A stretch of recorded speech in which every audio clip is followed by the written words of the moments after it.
위원회 비상임위원으로 있는데 거기는 싸움장입니다. 원래 심의기관인데 거기가 여당이 좀 더 21명인데 여당이 다 합치면 한 14명 정도 되고 저쪽이 한 12명 뭐 이렇게 돼요. 우리가 많습니다. 근데 이번 선거로 파이터들이 다 나가가지고 우리 그때 나가서 다 공천을 못 받았습니다.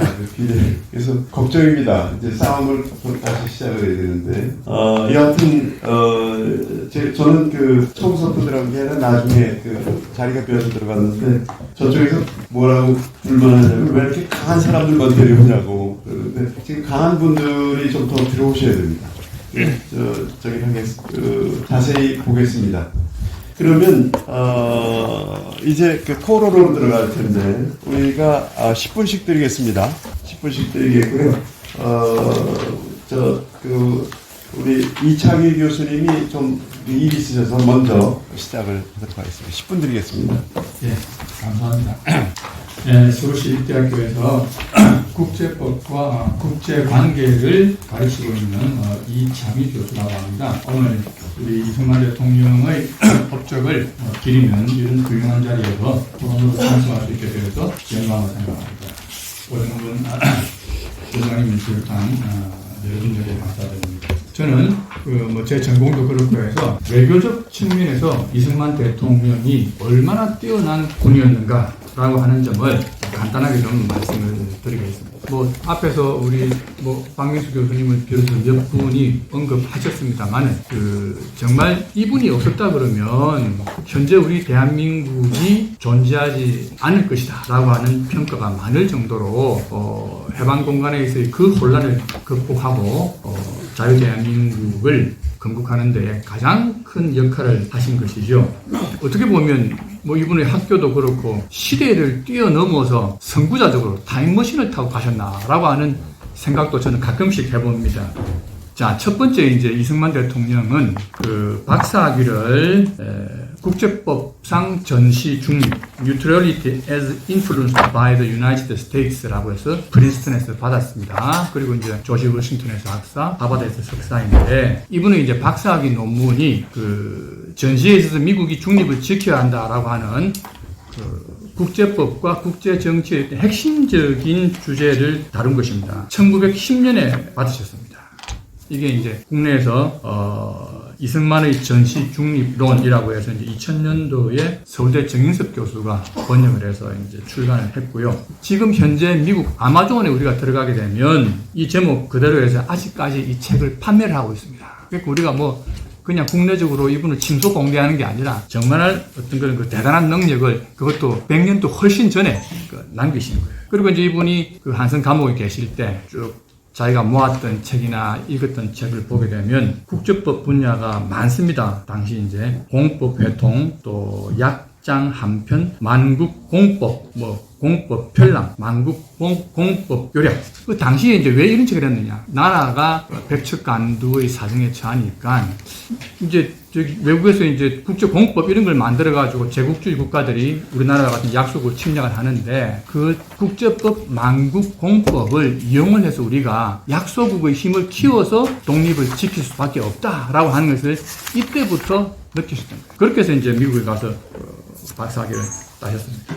그 아까 장관님께서 이 독립 정신을 읽으시고 참 감격을 해서 무릎을 꿇었다라고 하시는데 이분의 어떤 그 박사학위 논문이라든지 그 다음에 이제 태평양 전쟁이 일어나기 전에 Japan Inside Out이라고 하는 그 유명한 또 책을 남기셨죠. 이건 국내에서 이제 여러 가지 버전으로 번역이 되어서 나와 있습니다만 그런 대표적인 그 책들만 우리가 보더라도 학문적으로도 물론이고 어떤 그런 그 정치적인 이 영향력에 있어서도 정말 참 타임머신을 타고 가신 분이 아닌가라고 할 정도로 우리가 평가를 할 수밖에 없어요. 자, 그래서 그런 그 외교를 통해서 이제 독립을 할 수밖에 없다라고 하는 어떤 그런 선구자적인 안목을 가졌었기 때문에 어느 정도 이 김구 선생이나 이런 그 독립투사들이 무장항쟁을 주장할 때도 계속 이승만 대통령은 외교를 통한 독립을 강조를 하셨습니다.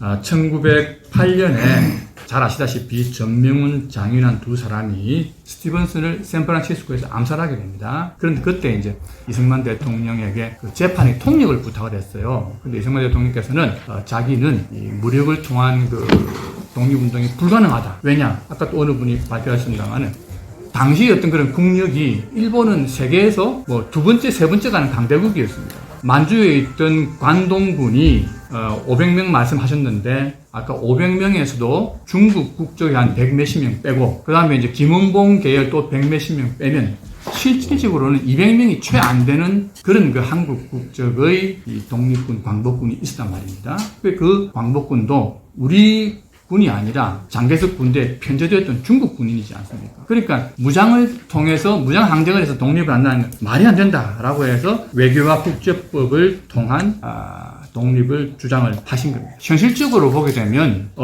광복군이 뭐 100만 명 많았을 때는 정확하게는 한 70만 명이 이제 최고라고 그러는데요. 그 70만 명, 100만 명에 대항해서 이 200명이 안 되는 뭐 120명이라고 치면 그런 그 광복군이 무력으로서 우리가 독립을 쟁취한다는 건 말이 안 되죠. 자, 2차 대전에 끝났을 때 프랑스는 떳떳하게 이제 이 자유 프랑스군이 파리로 진군을 했습니다. 그때 얼마였냐? 120만 명이었어요. 레지스탕스로부터 시작해가지고 자유 프랑스를 다 합쳐가지고. 그러니까 이 프랑스는 정말 나치 독일과 싸워서 진주를 하고 독립을 쟁취했다라고 할 수 있지만 우리는 120명 가지고는 말이 안 되지 않습니까? 그래서 이제 샌프란시스코 평화조약이 1951년에 서명이 되고 52년에 발효를 하는데 이승만 대통령께서 샌프란시스코 평화조약에 우리가 성전국으로서 참여를 해야 된다.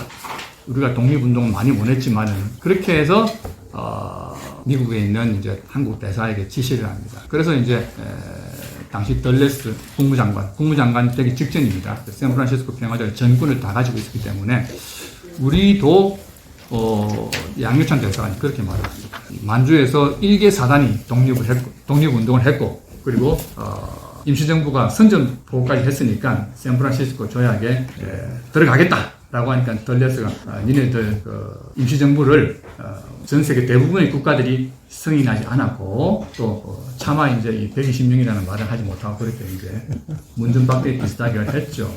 그렇게 해서 우리는 이제 샌프란시스코 조약에 당사국이 되지 않고 그때부터 그 조약이 발효한 그 다음에 일본과 협상을 해서 오랜 이제 기간을 거쳐서 1965년에 잘 아시다시피 우리가 이제 청구권 협정을 맺어가지고 일본으로부터 무상산업, 유상이업 돈을 받게 됩니다. 자, 그리고 이제 그렇게 해서 우리가 건국이 되고 나서 독립을 하고 나서 또 이제 외교적으로 뭐 건국전쟁이라고 하는 영화에서도 잘 나옵니다만은 이승만 라인을 선포를 해서 결정적으로 독도를 지키게 됩니다. 그냥 우리가 뭐 독도는 당연히 우리 것이다 이렇게 일반적으로는 이야기하고 있는데 전공자 입장에서 볼 때는 애매한 부분이 참 좀 적지는 않단 말입니다. 그래서 만약에 이승만 대통령이 1952년 1월 달에 이 평화선 정확하게는 대한민국의 인접 해양의 주권에 대한 선언을 이제 함으로써 독도를 지키게 됩니다. 그때 만약에 이 평화선을 선포하지 않았더라면 지금 독도에 대한 공방은 한일 양국이 서로 바뀌어 있습니다. 일본이 독도를 불법적으로 점유하고 있고 계속 우리나라가 이제 항의를 하는 것이기 때문에 정말 참 어떻게 보면 그 당시에 이렇게 이제 평화선 영해나 대륙풍을 포함하는 개념인데 저렇게 선포를 하실 수 있나. 그리고 이제 조금 있다가 바로 1953년에 전쟁이 끝날 때 잘 아시다시피 한미동맹, 한미상호방위조약을 체결을 해서 그렇게 이제 우리나라를 지키게 됩니다. 제가 이제 작년에 냈던 책에서 그 한미동맹, 한미상호방위조약을 분석을 했습니다만은 그 책의 그 한미상호방위조약의 전문을 보게 되면 이런 구절이 나옵니다. 자, 태평양 지역에 있어서 미국과 한국이 지역적 안전 보장 조직이 발달될 때까지 임시적으로 이 한미 상호 방위 조약을 체결한다. 바로 전문에 나옵니다. 그러니까 당시에 워낙 우리나라와 일본이 사이가 안 좋으니까 나토식으로 유럽식으로 공동 동맹 방위 조약을 체결 못하고 나토와 같은 그런 체제를 나중에 만들 때까지 하자. 이것을 이승만 대통령이 미국과 합의를 해서 넣었습니다. 그러니까 지금 현재 새로운 어떤 그런 나토 아시아판 나토 조약을 체결하자라고 지금 막 화두가 되고 있죠. 그것을 벌써 반세기도 더 전에 이승만 대통령은 이 한미 상호방위 조약을 체결해가지고 나라를 이렇게 번영의 기틀을 만드신 겁니다. 외교의 신이죠, 신. 그런 측면에서 우리가 이승만 대통령의 국적을 정말 평가하지 않을 수밖에 없다. 이렇게 말씀을 드릴 수 있게 두서우신 말씀들 죄송합니다.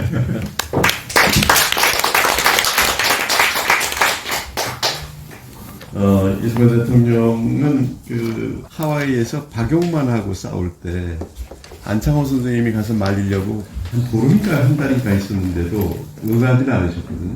그게 그 굉장히 분열로다가 뭐 권력욕이다 이렇게 해서 그러는데 그때 확실하게 이분은 가르신 것 같아요. 이 뭐 죽어도 안 되는 것 같고 해서는 안 된다. 나는 그게 그 부분이 안창호 선생님도 위대한 분인데 못 보셨던 부분이 같이 느껴졌습니다.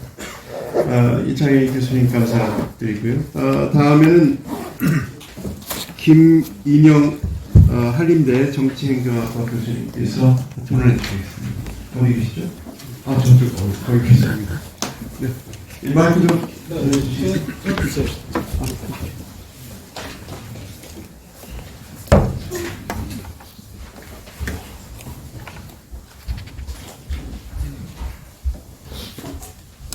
예, 고맙습니다. 짧게 하도록 하겠습니다. 좋은 말씀들이 많으셔서 구체적인 역사적 사실을 말씀드리지 않고 몇 가지 큰 이야기를 드리도록 제 고민입니다. 제가 여기 처음 왔을 때는 유석춘 연구원장님 계실 때 왔습니다.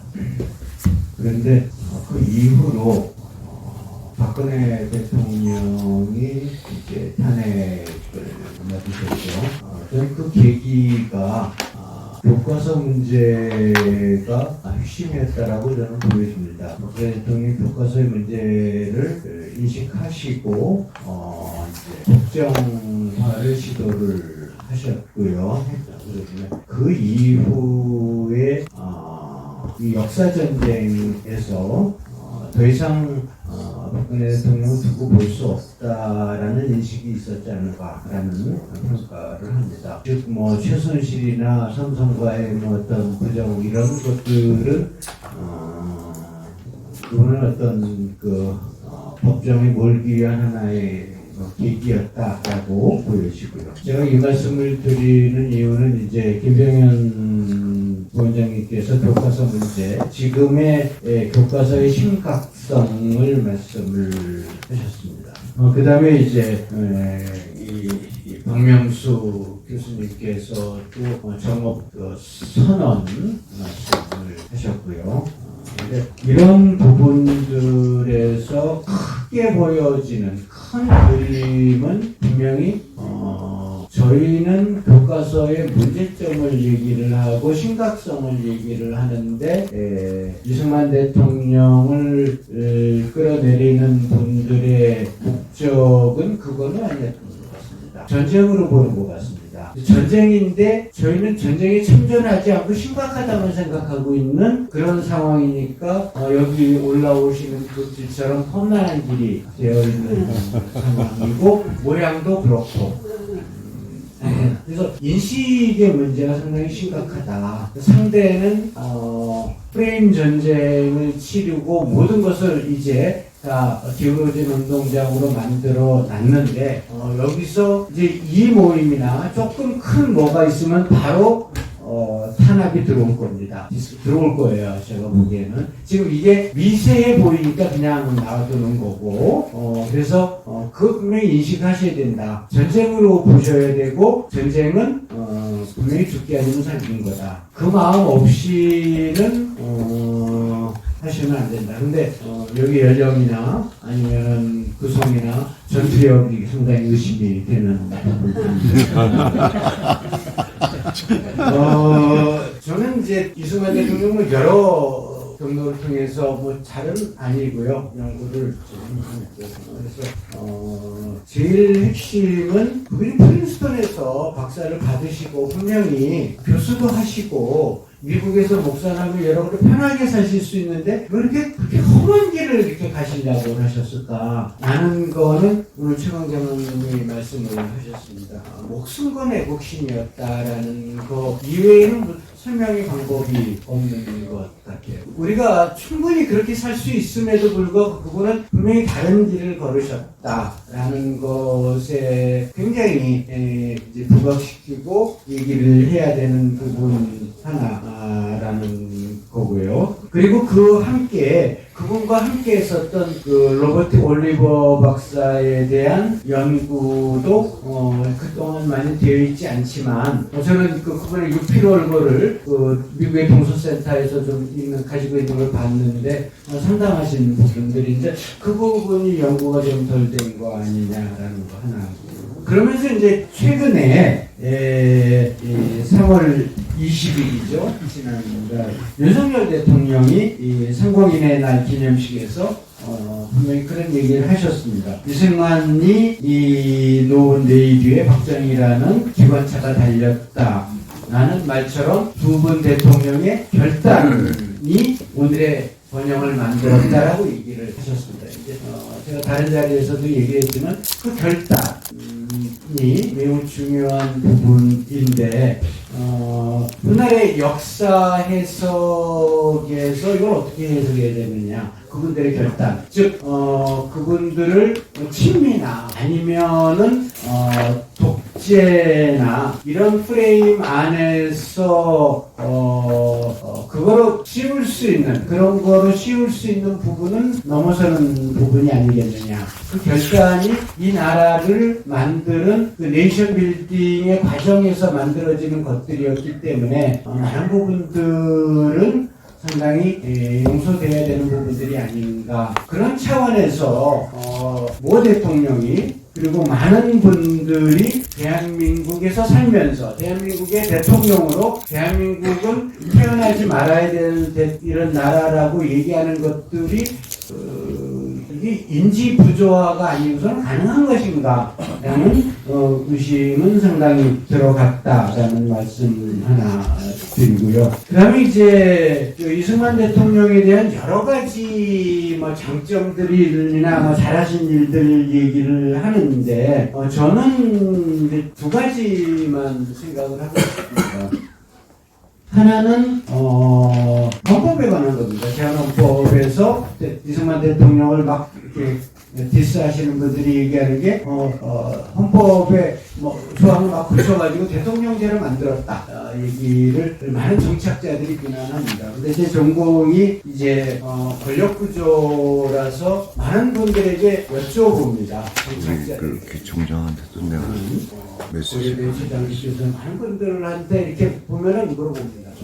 우리가 그때 만약 내각제를 택했었다면 그때의 헌법 그대로 지금의 대한민국이 가능했을는가? 물론 역사의 가정이기는 하지만 내각제라는 것은 굉장히 응집력이 약한 구조입니다.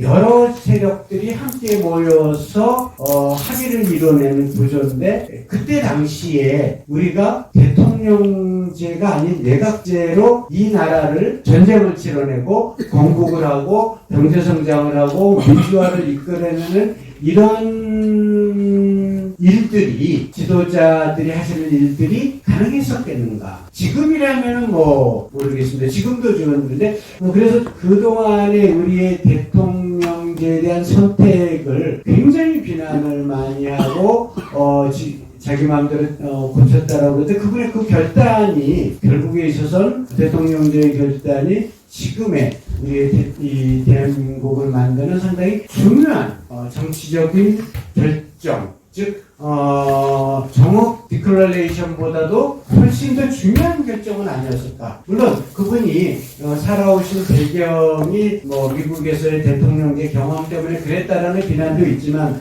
다른 글들을 보면 내각제는 아주 잘하시거든요. 영국의 내각제. 그래서 그런 부분들에 대해서 그분의 고민과 결단도 한번 고민해 볼 필요가 있지 않느냐라는 거 하나 하고 하고요. 두 번째로는 박정희 대통령과의 연계성에서 경제성장이라든가 경제의 자본주의의 어떤 시장 경제의 발전의 핵심은 기업가입니다. 그런데 박정희 대통령이 국가 주도로 기업인들을 이렇게 부추겨서 올리신 거는 맞습니다. 그런데 그 기업가들이 뭐 하늘에서 떨어진 것도 아니고 제1공화국에서 건너오신 분들인데 호암자전이나 많은 기업가들의 그 자서전들을 보면 이승만 대통령이 비료산업이라든가 많은 산업에 대해서 기업가를 키우려고 노력을 많이 하신 얘기들이 나와요.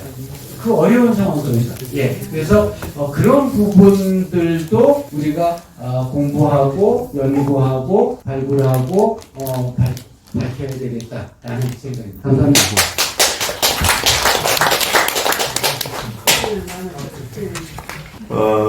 큰 말씀, 정치와 경제 두 말씀 다 하셨는데, 정치에서 대통령 대선 때, 둘째 기업가 육성이라는 부분에서 굉장히 큰 감동을 주셨습니다. 말씀 듣고 나니까 그런 생각이 듭니다. 저들이 민주화를 직선제로다가 했는데, 개념화시켜가지고서 추진했는데, 사실 구산파동이 민주화의 직선제 최초의 민주화 아니었겠습니까? 이 부분이 우리들한테 굉장히 행운을 주는 부분인데, 대통령을 선택했다는 거, 직선제로 갔다는 거. 단지 하나 아쉬운 게 부통령을 러닝메이트제로 하지 않고 그냥 독립적인 선거를 하는 바람에 부통령이 장면이 되죠, 야당이. 그리고 부통령이 대들고 부통령이 사임할 때도 대통령한테 사의를 표명하지 않고 국회에 사의를 표명했죠. 이시영이라든가 김성수가. 이 부분이 우리가 앞으로 고려를 해서 이승만 대통령이 선택했던 이 정치체제를 완성을 해야 되지 않겠냐. 우리가 만약 전쟁에 승리를 한다면 그쪽에 보완을 해서 완성을 하도록 해야 되지 않겠냐. 이런 생각이 들었습니다. 그러면 이제 우리 세 분이 거쳤으니까 우리 대기자님, 우리 김용삼 기자님한테 드리겠습니다. 이 김용삼 기자님 시리즈 보면요, 이거 뭐 전 세계 역사와 우리 전 한국의 모든 역사가 다 담긴. 근데 길게는 하지 마시고요. 10분만 드리겠습니다. 반갑습니다. 요즘 주변 분들 만나서 얘기를 들어보면 담담하다 이런 표현을 많이 합니다. 담담하다가 뭐냐 그랬더니 오전에는 암담하고 오후에는 참담하고 이런 상태를 담담하다 이렇게 표현한다고 합니다. 다음 주에 시작될 총선 때문에 고민하시는 분들도 많고 그런데 결국은 지금 우리가 처해 있는 이런 교과서 문제 이런 것으로 결국은 정치 문제가 아닌가 생각이 들고 이런 것들을 어떻게 바로잡으려면 결국은 정치의 힘을 동원할 수밖에 없는 게 우리의 현실이긴 한데 과연 그러면 다음 주 총선에서 희망이 보이느냐 그런 차에서 보면 좀 담담하다 이렇게 말씀드릴 수가 있을 것 같습니다. 박명수 교수님의 논문을 볼 때마다 저는 늘 정말 이분은 정말 대단하신 분이다 이렇게 감탄을 합니다. 특히 정읍 발음을 정읍 선언으로 용어를 바꾸자 이 부분에 저는 적극 찬성하고요. 그리고 저도 박명수 교수님하고 거의 똑같이 정읍 선언은 이게 무슨 단독 정부가 아니라 이거는 통일 정부로 가기 위한 2단계 전략 중에 첫 번째 단계다. 이렇게 늘 얘기를 해도 그냥 너 그러냐 이런 식이니까 이런 데서 나와서 이제 떠들고 하는 박명수 교수님의 심정이 저도 정말 잘 이해가 되고 그러면서 정말 용기를 잃지 않고 이런 논문을 쓰시는데 정말 경의를 표합니다. 그리고 김영 원장님께서 이야기하신 교과서 문제 완전히 날조됐고 이런 거 다 압니다. 모르는 거 아니에요. 또 이런 교과서가 문제가 됐다는 건 수십 번 세미나를 했습니다. 또 어떻게 할 거냐 이제. 아니 우리가 지금 교과서가 잘못되어 있는 거 막 맨날 앉아가지고 책상을 치고 울부를 하고 그 다음에는 그래서 어떻게 할 건데 이게 액션 플랜이 있어야 되는데 지금까지는 계속 담담하다라는 얘기만 계속 해온 거 아닌가. 그럼 어떻게 할 거냐 말이죠 지금. 그래서 이 문제를 가지고 저도 그렇고 그 이영훈 교수님도 그렇고 고민하다가 안 되겠다. 지금 우리가 그 교과서를 바꾸려고 뭐 박근혜 정부가 했다가 이 정권이 날아가고 그랬는데 교과서를 바꾸는 문제는 이게 정치적으로 문제가 있기 때문에 우리가 뭐 정치를 확 뒤집어 엎는 힘을 가지지 않는 한은 이거 불가능하다. 교과서를 놔두고 우리가 그 제대로 된 역사를 가르치자. 그래가지고 시작한 게 사실은 이승만 학당입니다. 2016년 가을에 막 박근혜 정부가 막 탄핵 그 국면으로 들어갈 무렵에 사실 이영훈 교수하고 저하고 저 종로 3가에 있는 그 이해란 씨 식당 창고에서 시작을 했습니다. 그렇게 해서 코로나 3년 동안 또 정부에서 뭐 아무것도 못하게 해서 3년간 이제 그 놀았다가 지금도 지금 그 이승만학당 하고 있는데 그동안에 이런저런 그 루트를 통해서 800명을 교육을 시켜서 배출을 했어요. 네. 이 중에도 아마 이승만학당 수료하는 분이 계시는데 800명을 수료하고 나니까 약간의 좀 이 변화의 조짐들이 보입니다. 어떤 변화의 조짐이 보이느냐면은 이분들이 그냥 말로만 하는 게 아니라 뭐 담담하다라고 뭐 그냥 뭐 책상을 치고 가슴만 치는 게 아니라 이 사람들이 액션을 해요.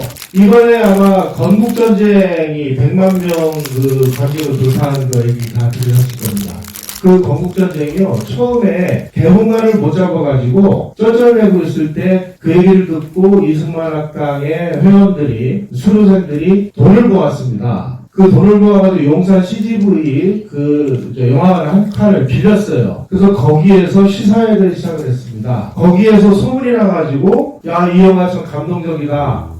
그래서 그 영화관들이 늘어나기 시작을 했고, 그리고 이 영화가 지방으로 가서 상영을 하는 과정에서 이승만 학당 수료하신 분들이 적극 앞장서서 지방 영화가 상영되도록 하는데 사실은 숨은 공로자들입니다.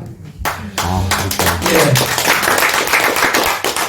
이영훈 선생이 처음 그 이승만 학당을 시작하면서 저한테 뭘 하긴 하는데 이거 뭐 그 강의실도 없어서 뭐 식당 창고 같은 데서 시작을 하면서 야, 우리가 아무리 어려도 1000명만 배출하면 뭔가 변화가 시작되지 않겠느냐. 그렇게 시작을 했는데 아직 1000명은 안 됐습니다. 그런데 지금 서울에서도 하다가 하와이에 계신 교민들이 하와이에서 이승만 학당을 개설해달라고 해서 하와이에서 한 기수를 했고요. 부산에서도 한 기수를 했고, 지금 현재 대구에서 한 기수를 진행을 해서 이번 주 토요일 날 대구에서 약 50명이 수료를 합니다. 고민을 하다가 본진으로 들어가기로 했습니다. 그래서 5월 18일부터 광주로 가서 저희가 이승만 학당을 개설을 합니다. 그래요? 네.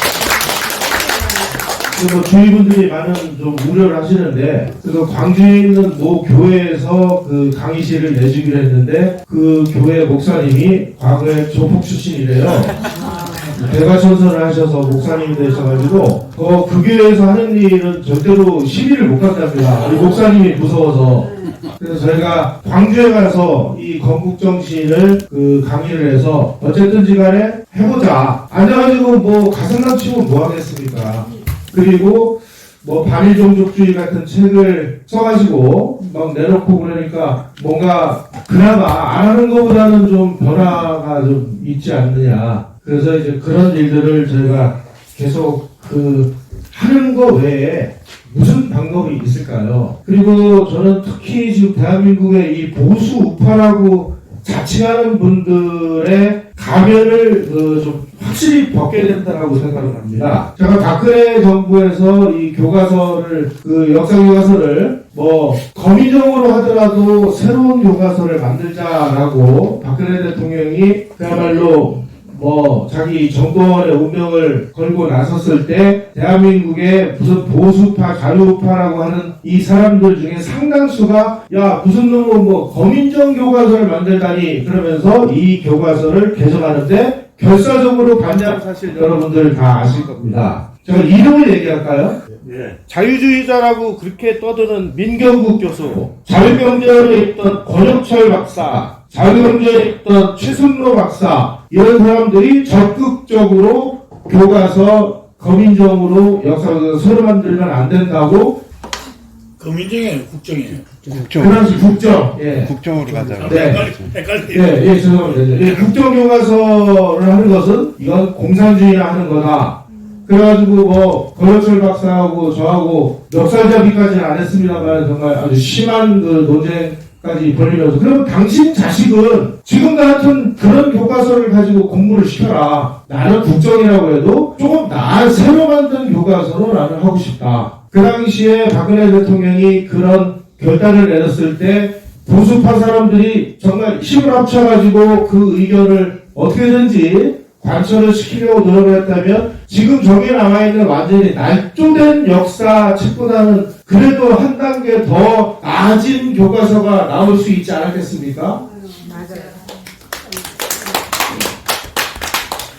마지막으로 한 가지만 더 말씀드리겠습니다. 최근 들어서 뭐 윤석열 대통령에 대해서 무슨 정치를 저따위로 하느니 과거에 박근혜를 어떻게 했느니 많은 얘기들이 있습니다. 자, 그러면 어떻게 하게 되는 거예요? 지금 윤석열이 대통령인데 지금 저 사람을 우리가 뽑아놓고 좀 잘 안 되니까 나무에 올려다 놓고 그냥 도와주는 게 아니라 좀 흩돌고 앉아있지 않습니까? 보수파라는 사람들도 마찬가지예요. 그 로버트 켈리라고 하는 리더십을 연구한 교수를 비롯한 리더십 연구가들이 이런 얘기를 합니다. 지금 현대사회에서는 아무리 똑똑한 리더도 그 리더가 이 국가를 100% 리더십으로만 이끌어갈 수 없다. 그러면 이 리더가 뭔가 국가의 발전을 이루려면 리더십은 한 20%고 팔로워십이 한 80%. 국민들이 협조를 해주지 않으면 무슨 일을 어떻게 하겠느냐. 자, 그러면 우리가 이 윤석열 대통령을 뽑지를 말든지 이재명 취해서 살든지, 그게 싫으면 윤석열을 뽑아놨으면 이 사람이 뭔가 성과를 이루도록 미흡한 점이 있더라도 우리가 나무에 올려놓고 흔들지 말고 좀 도와줘야 되는 거 아닌가요? 맞습니다. 지금 이 나라가 망하게 생겼는데 앉아가지고 담담하다라고 얘기 좀 하지 말고 우리가 이 단합된 이 팔로워십의 힘을 발휘할 때가 온 것 같습니다. 마치겠습니다. 인하대학에 제가 2012년 8월에 갔습니다. 변호사를 한 20년 조금 더 하다가요. 로스쿨 덕분에 뒷구멍으로 들어갔습니다. 그 무렵에 국정교과서 얘기가 처음에 나왔습니다. 문체부에 여론과라는 거 있습니다. 여론과장이 전화를 했어요. 국정교과서 문제에 대해서 2페이지로 좀 써달라 그래서 정권이 위험할 우려가 있다. 너무 준비가 없이 하는 것 같다. 그랬더니 뉴라이트의 딴분도 똑같은 얘기를 하셨다고. 네. 그리고 학교에 이 인하대 교수회가 좀 셉니다. 교수회에서 국정교과서 반대 성명이 나왔습니다. 그래서 제가 전체 메일을 돌렸습니다. 니네가 언제 교수한테 의견을 물어봤냐. 니네가 다 쓰면 연속해라. 왜 교수회를 파냐. 교수회 뒤에 숨지 마라고 보냈어요. 그랬더니 이제 난리가 났어요. 난리가 나고 뒤집어지고 그리고 조직이 하나 생겼습니다. 인하대를 사랑하는 교수들의 모임이 하나 생겨서 걔들이 세월호 영화제도 하고 온갖 장난들을 하고 있습니다. 사실 저는 인하대를 가서 인하대가 이승만이 설립자를 몰랐습니다. 교보에서 우연히 지나가다가 이승만 연구원에서 나온 책을 집었습니다. 이승만의 하와이 30년. 시민교양청서 3권이 걸릴 거예요. 거기서 그냥 들치는데 인하공대 개교과정의 한 챕터가 나오는 거예요. 서서 읽고 사서 갖고 왔습니다. 그런 얘기를 인하대에서는 아무도 하지 않아요. 이런 얘기 아무도 하지 않습니다. 특강에 학생들 학부 특강에 가끔 들어갈 때가 있습니다. 학부 특강 들어가서 동상 이제 깨진 거하고 이거 얘기를 하면 강의 평이 있어요. 교수로서의 자질이 부족하다. 이승만을 칭찬한다. 네, 평이 그렇게 나와요. 그게 인하대학의 현실입니다. 왜 그럼 인하대학이 이승만과 연결되느냐? 하와이의 한인기독학원. 한인기독학원 이승만 박사 교수를 했던, 교장을 했던 한인기독학원. 노디김도 나오고 여러 가지 우리 역할이 있죠. 근대사 역할이 있습니다. 한인기독학원이 이 학생이 줄면서 폐교를 합니다. 한인기독학원이 이민 1세대들이 가서 사탕수밭에서 노동하면서, 파인애플 밭에서 노동하면서 돈을 한 푼, 두 푼 모아서 부지를 사서 만든 학교예요. 그 부지를 사서 만든 학교가 학생들이 이제 현지화해야 되고, 학생들이 현지화해야 되고, 그리고 또 도시로 가니까 학생들이 주로 폐교를 하고, 폐교할 무렵에 그 하와이 1세대들이, 이민 1세대들이 이승만 박사랑 계속 연락을 했거든요. 그 무렵에 이승만 박사는 건국 대통령이 되어 있습니다. 건국 대통령이 되어 있으니까 이 폐교의 이 땅을 어찌 할까? 이 부지가 남아있다 어찌 할까? 그걸 팔아서 한국에다 공과대학을 만들자는 얘기가 나왔죠. 이승만 박사는 처음부터 MIT를 생각했다는 거예요. 그분은 처음 프린스턴에 있으면서 신생 독립국가에는 MIT 같은 공과대학이 필요하다. 그래서 인하대의 최초 교명이 IIT입니다. 인하 Institute of Technology입니다. 그래서 학교를 만들었고 그 학교를 만드는 과정에서 그냥 단순한 학교가 아니었습니다. 사실은 그 기록들이 많이 있어요. 이승만 박사하고 양유찬 대사하고 사이에 왔다 갔다 하는 기록도 있고요. 양유찬 대사한테 얘기한 건 그 땅을 팔아서 인하대학 한국의 학교를 만들고 그 학교에 이민사 박물관 같은 거 만드는 얘기예요. 하와이에서 고생했던 얘기를 그 학교에서 다루면 되지 않냐. 당연히 인하대는 그런 거 고려하지 않죠. 안중에 없습니다. 그리고 학교를 만드는 과정에서도 그 50년대 학교를 만드는 게 뭐 아마 국가 사업이었던 것 같아요. 하와이 손에 왔고 인천시가 부지를 불하라고 전국의 공무원들과 전국의 기업이 돈을 냅니다. 그래서 학교를 만들고 당시 문교부 장관이 담화를 발표하고요. 그렇게 만든 학교예요. 학교 개교 과정에 스토리텔링이 콘텐츠가 엄청나요. 이걸 입시 홍보에서 전혀 얘기하지 않고 이런 얘기하면 교수회가 들고 나오죠. 인하대 교수회는 자랑이 제가 학교 가서 한 1년 만에 인하대 교수회에 나온 그 팜플렛이 있습니다. 그 팜플렛에 동상에서 동상을 만든 건 또 어떻게 만들었냐면 교비로 만든 게 아니고요. 하와이 대한인 동지회에서 그 어른들이 돌아가시면서 이제 우리가 죽어가니까 한국에 듣자니 이승만 동상이 다 깨졌다더라. 그럼 인하대학교에서 하나 세워주시죠 해서 5만 불을 보냈어요. 그래서 그걸 만들었습니다. 학생과 교수들이 그거 가지고 시비갈 거리가 없어요. 그걸 70년에 만들었는데 83년에 학생과 교수들이 함께 목에 걸어서 몇 시간 신강이라고 끌어내립니다. 그것이 인하대 교수의 자랑입니다. 교수 회보에 사진이 실려있고 그 사진 밑에 캡션이 끌어내리는 교수와 학생들 이렇게 캡션이 붙어있어요. 정말 깜짝 놀랐습니다. 소름이 쭉 끼쳤습니다. 야, 이게 인하대 교수의 자부심이구나. 그래서 그런 학교에서 제가 내부에서 어떻게 좀 힘들었어요. 그래서 정년했고요. 지난주에 정년했습니다. 무사히. 예, 무사히. 최근에 정년하는 과정에서 최근에 노스프리 교수 하나가 인하대 그 팜플렛이 나온다는 그 팜플렛 편집위원이에요. 그래서 뭐 칼럼이 하나 들어가야 되는데 쓸 사람 없다고 좀 써달라 그래서 내가 하나 써줄게 썼어요. 딴 얘기 아니고 그냥 우리가 헌법 전문의 임시정부의 보통을 가지고 헌법의 본문을 자꾸 깨고 있다. 노무현 정부 때 법을 특별히 만들었죠. 반침입, 반민족행위자 특별법하고 재산 환수하는 법 같은 걸 만들었죠. 그런 법 같은 게 정말 반헌법적인 법인데 그런 반헌법적인 법을 헌법재판관들이 대법관들이 임시정부의 법통을 가지고 이걸 가지고 깨고 있다. 그걸 가지고 합리화를 하고 있다. 이건 아니다. 결국은 우리 대법관들이 식민지 피해의식에서 벗어나지 못하고 있는 거다. 그 얘기를 했어요. 그 얘기를 했더니 그게 또 논란이 됐답니다. 편집위원회에서. 이게 뭐 이것까지 실어주면 그 다음에 이승만 동상 세우자는 얘기가 나온다. 따라서 이걸 못 씁니다. 그렇게 결론을 내고 저한테 길게 편집위원장이 못 싣겠다는 메일이 또 왔어요.